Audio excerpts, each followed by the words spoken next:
कल दोपहर मैं बैंक में गई थी। वहाँ एक बुजुर्ग भी अपने काम से आए थे। वहाँ वो कुछ ढूंढ रहे थे।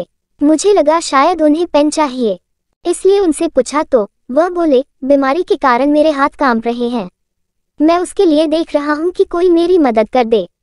मैं बोली, आपको कोई हर्ज न हो तो मैं आपकी स्लिप भर देती हूँ। उन्होंने मुझे स्लिप भरने की अनुमति दे दी। मैंने उनसे पूछकर स्लिप भर दी। रकम निकालकर उन्होंने मुझसे पैसे गिनने को कहा। मैंने पैसे भी गिन दिए। हम दोनों एक साथ ही बैंक से बाहर आए तो बोले, सॉरी, तुम्हें थोड़ा कष्ट तो होगा, परंतु मुझे रिक्शा करवा दो। इस भरी दोपहरी में रिक्शा मिलना बड़ा कष्टकारी होता है।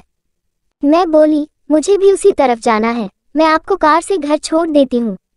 वो तैयार हो गए।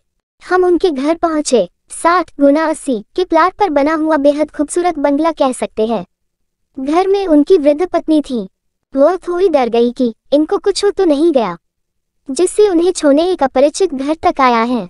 फिर उन्होंने पत्नी के चेहरे पर आए भावों को पकड़ कहा कि चिंता की कोई बात नहीं है, मुझे छोड़ने आई हैं।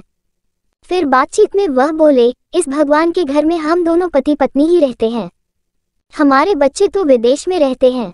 मैंने जब उन्हें भगवान के घर के बारे में पूछा तो उन्होंने बताया कि हमारे परिवार में भगवान का घर कहने की पुरानी परंपरा है।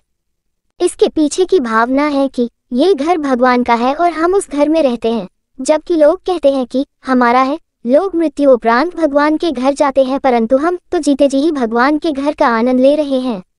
ये वाक्य ही जैसे भगवान का दिया कोई प्रसाद ही है।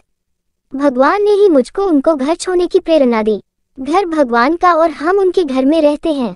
ये वाक्य बहुत दिनों तक मेरे दिमाग में घूमता रहा। सही में कितने अलग विचार थे। यदि हम इस प्रसंग से प्रेरित होकर इस पर अमल करेंगे तो हमारे और आने वाली पीढ़ियों के विचार भी वैसे ही होंगे। अच्छे कार्य का प्रारंभ जब से भी करो, वही नई सुबह है। अगर आपको अच्छा लगा हो तो कहानी शेयर करें, हमें सब्सक्राइब करें। देखने के लिए आपका तहे दिल से धन्यवाद।